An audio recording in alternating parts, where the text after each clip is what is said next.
Getting some more breaking news coming in right now. World leaders, including heads of France and Germany, have hailed Assad's fall in Syria. So world leaders are welcoming Bashar al-Assad's fall. So we're getting some first reactions coming in from different parts of the world as this big development is being tracked. This is the big update coming in right now on Republic TV, where leaders are reacting to what is happening in Syria.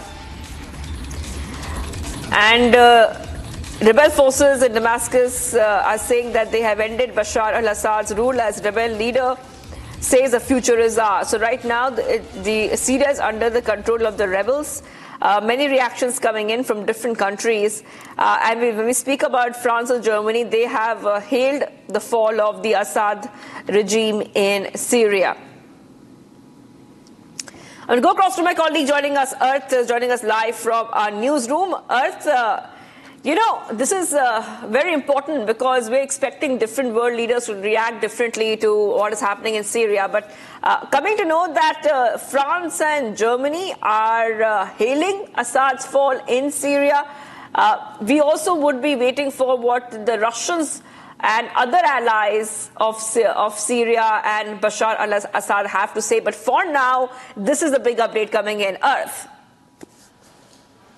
Well, Shivangi, this does not come as a major surprise, because after the 2011 uprising as well, we had seen the stances maintained by different Western countries with regard to the Syrian situation. So this is just a reiteration of that long-held stance which was anti-Assad regime in nature.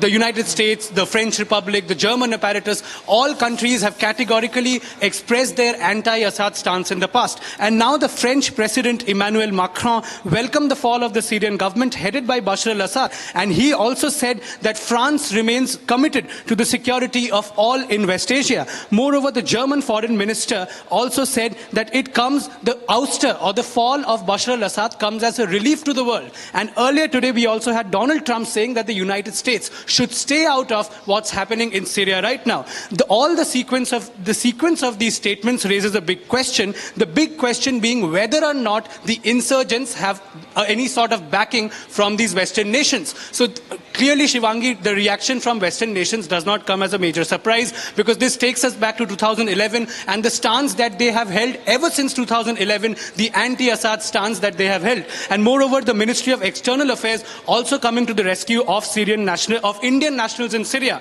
There are about 90 Indian nationals in Syria, and 14 of them work for United Nations or related agencies, and the embassy will continue to be operational in Damascus, and it is available for the assistance of Indian nationals in Syria. Like in the past as well, in various other conflict zones, the Indian embassy has always been available for services and to help the Indian nationals that are in distress in those particular conflict zones. Back to the studio, Shivangi. That is right. And speaking of the latest updates coming in, if you could take our viewers through the latest when it comes to what the MEA is saying. The MEA is saying that the embassy in Damascus is still running, and MEA has also shown a lot of concern about the Indians who could be in Syria, asking them to come back to India, or Indians from here to go to Syria.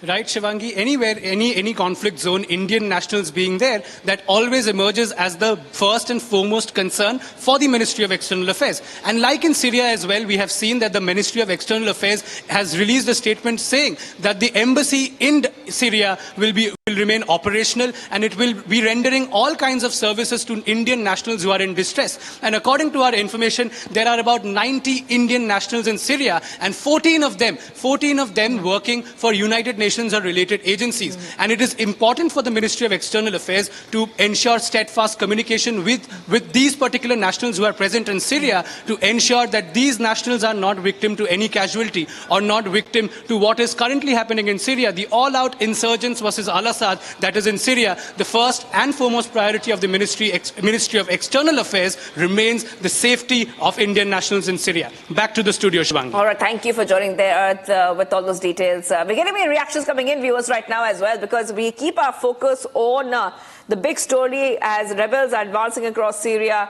We're getting reactions from world leaders and from multiple multiple viewpoints and perspectives. Let's go ahead and play out all those reactions. In the war, you lose areas, but you recapture another area. So it's difficult to tell whether you were losing or gaining, or it was a standstill. No one had this answer. But definitely after the Russian intervention in supporting the Syrian army, legally of course, we felt much better. We recaptured many main cities, many more main positions at the expense of the terrorist area. يواجه شعبنا منذ عدة أيام ولا سيما منذ صباح اليوم حربا إرهابية وأعلامية ممنهجة هدفها زعزعة أمن الوطن والمواطنين ونشر الفوضى والذعر بما يخدم الأجندة العدوانية التي امتهن صانعوها الكذب وفبركة الأحداث لتحقيق مآربهم الدنيئة ضد سوريا وشعبها، حيث لم تتوقف المنصات الإعلامية التابعة للإرهابيين عن نشر الفيديوهات المضللة والأنباء الكاذبة حول ما يجري من أحداث على امتداد الجغرافيا السورية. I have called for urgent political talks in Geneva to implement Security Council Resolution 2254. I'm pleased to say that the ministers and all I'm talking to are backing this call. And my hope is that they will be able to announce a date for this very soon. הדגשים המרכזיים זה לראות גם את היציאה האיראנית, את האינטרס האיראני, שזה מבחינתנו צורך ראשון. והדבר השני, לראות את הגורמים המקומיים כאן שתופסים את השטח, מה הם עושים, איך הם מתנהגים, איך הם מורתעים, ולא מתבלבלים בפנייה לכיוון שלנו. אם יש בלבול כזה, יש מענה התקפי, ומאחוריו מענה הגנתי מאוד מאוד. I remain very concerned by the potential for further large-scale attacks by the regime or by Russia. Any suggestion of the use of chemical weapons would be intolerable. The Assad regime has created the current situation through its ongoing refusal to engage in a political process, instead relying on Russia and Iran.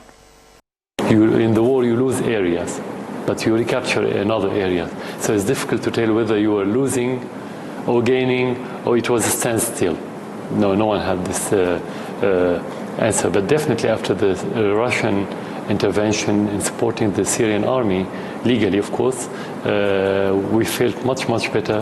We recaptured many main cities, many more main positions at the expense of the terrorist